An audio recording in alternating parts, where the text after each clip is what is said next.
Manga-Waido. My name is Aizawa Sumitomo. I work as a self-employed taxi driver. Since my family was poor, I couldn't go to university. As soon as I graduated high school, I started working at a gasoline stand. Since I always liked cars, I didn't mind doing that job that much. Around when I was 20, a friend from high school asked me if I wanted to be a driver for a taxi company. But this was not an easy job. I have to start work at 2 in the afternoon, and I get back around 10 in the morning the next day. I don't have to work the day after that, but as soon as that's over, I have to go and work for 20 hours straight again. It was really tough until I got used to it. But I liked my job. Where will you be going? Hotel Scattle. Today's a friend's wedding, you see. I see. Congratulations. Yes, he's a friend from high school. He went through a lot until now. I was so happy when I found out that he was getting married. I see. It's nice to see people who have gone through suffering become happy in the end. I'm sure today is going to be a wonderful day both for you and your friend. It looks like today's customer doesn't mind having a conversation. I don't talk to customers that look like they're tired or they don't want to talk. But I do my best to talk to customers that do. It's part of being a taxi driver. Are you married? Yes, I work irregular hours, so it's hard for my wife though. Being a taxi driver must be tough. You see, I work irregular hours as well. I'm a doctor. I'm not married yet, though. Oh, I'm sure finding a partner isn't difficult for someone like you, though. Foo-foo. I'm just a boring person that goes to work every day then goes home. No, being so devoted to work like yourself is admirable. We got to our destination while we're having a conversation. Let's both take care of our health then, shall we? He said when we got off. Not all customers are as nice as him, but I still think that I was meant for this job. I continued working at that taxi company for 10 years. Wish I could choose my own schedule, though. I kept thinking that to myself, and so I quit working at the company in my late 30s and started working as a self-employed taxi driver. But even though I had more freedom with my schedule, business didn't go well, and I couldn't earn enough to support me and my wife. She lost patience with me and left when I was around 40. After being self-employed for a while, I finally started earning a stable income. And things started going mostly well for me. Thankfully, some of my customers even appoint me directly, and now I even have money to spare. A few years ago, however, I accidentally strained my back. I went to a doctor and the pain got a bit better, but even after that, my hip has been hurting.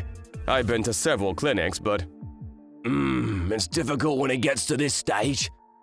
It'd be best if you don't involve sitting for so long, but apparently there's no cure that will fix my pain completely, which is why every time I go, all I get is a massage and a poultice. My hip hurt more and more as the years went by, and before I knew it, I was 50.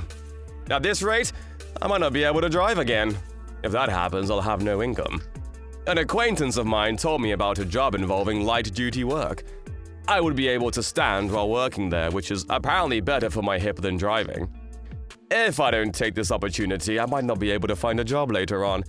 After much thought, I decided to make this season of taxi driving my last. One day, I dropped off a drunk customer to his home and used the toilet in the park when I saw a little girl walking on her own. What is a little girl doing alone at a time like this? I got worried and talked to the girl to see if she was alright. What are you doing alone at a time like this, miss? Where are your parents?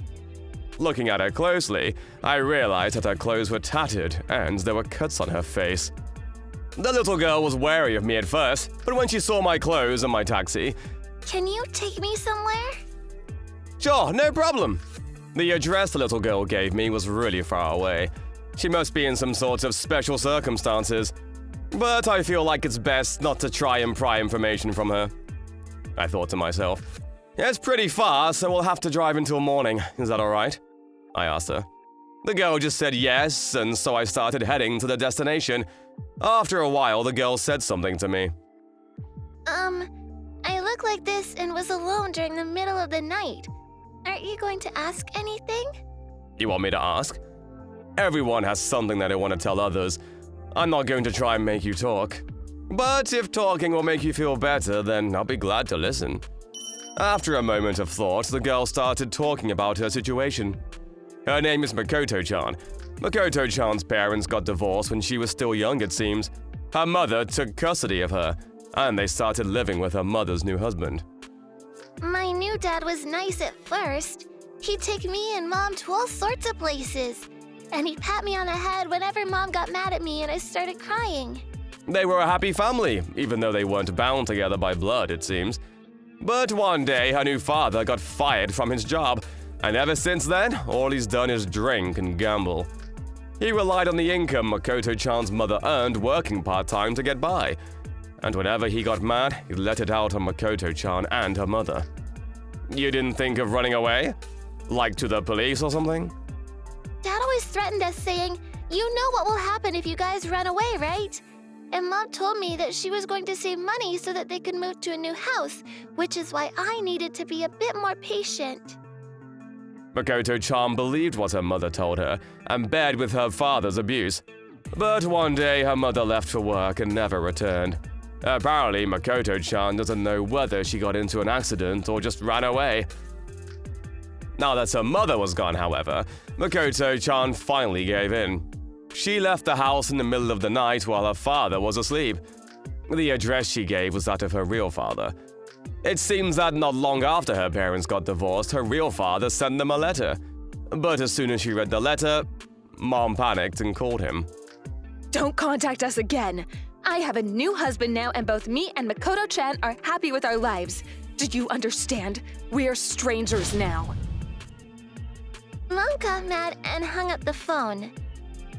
After the phone call, Makoto-chan secretly put together the letter her mother ripped apart with tape. And now she's heading to the address that was written on it. Things like this shouldn't happen. I didn't say anything aloud, but I could feel my whole body getting hot with rage. We got to our destination the next morning. What's the matter? Sorry, I don't have any money. It's fine, I could guess from the start. I'm going to quit this job next month anyways. I'm just glad I could help you. What? You're quitting? Thank you.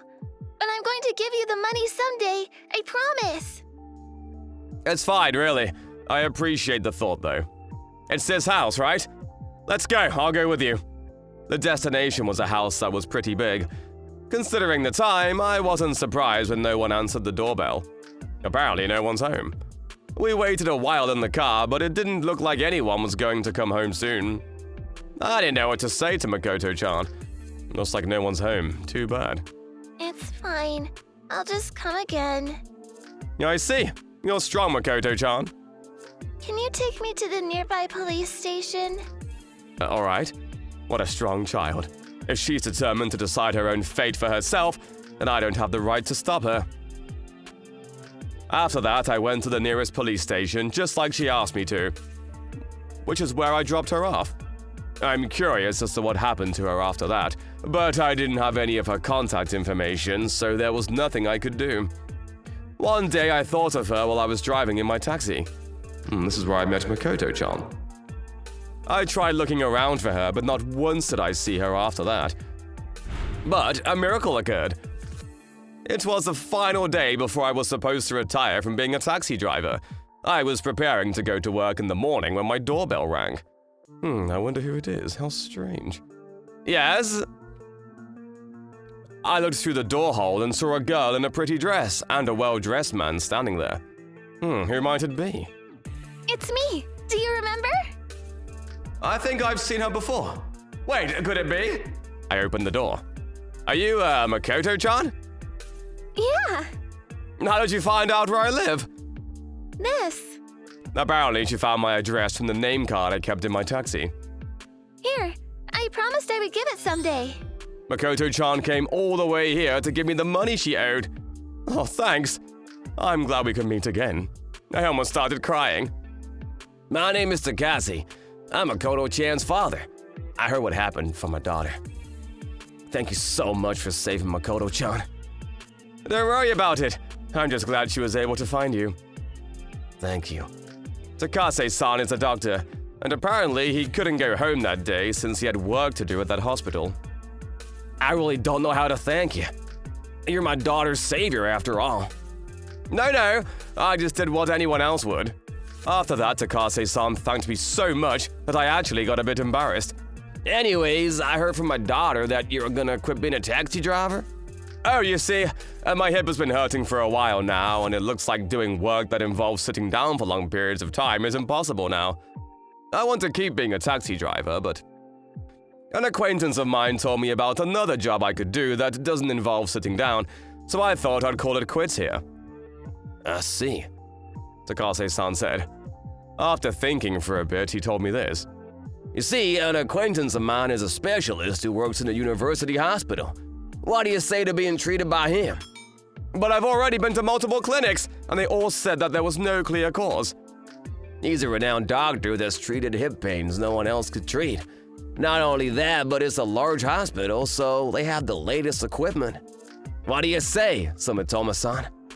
You said that you like driving a taxi, right? Yes, it's just as Makoto-chan says. Alright, if it isn't too much trouble. Just like that, I renounced my retirement. I was self-employed, so it's not like it affected anyone else though. After that, I started receiving treatment at the university hospital, thanks to Takase-san introducing me to his acquaintance. The treatment worked, miraculously, and the hip pain that's been causing me so much stress until now slowly started to go away. Thanks to that, I was able to continue working as a taxi driver. I guess kindness really is rewarded in the end. I can't thank Makoto-chan and her father, though. Makoto-chan's adopted father, on the other hand, he no longer had anyone to let out his anger on, so apparently he went to a pachinko parlor and made a huge commotion while drunk. I was really surprised when I saw it on the news. Seriously, Makoto-chan didn't deserve a father like him. I'm still in contact with Makoto-chan's father, Takase-san. Sometimes I go to his and Makoto-chan's house while he's busy with work, so that I can take Makoto-chan on a drive. Look, there's a rainbow over there. You're right, it's so pretty. Makoto-chan started praying. Is she wishing for something? I just remembered something Dad told me. He said that long ago, he used a taxi to go to a wedding of a friend of his, and he said that the driver was a really great person. The driver told him, "I'm sure today is going to be a wonderful day for both you and your friend," apparently. Wow, what a heartwarming story. He also said that it's nice when people who've been through suffering find happiness in the end. He sounds like you, don't you think? Wait, the connections that bind people together are invisible, it seems. I thought to myself then that I was blessed to be able to have this job.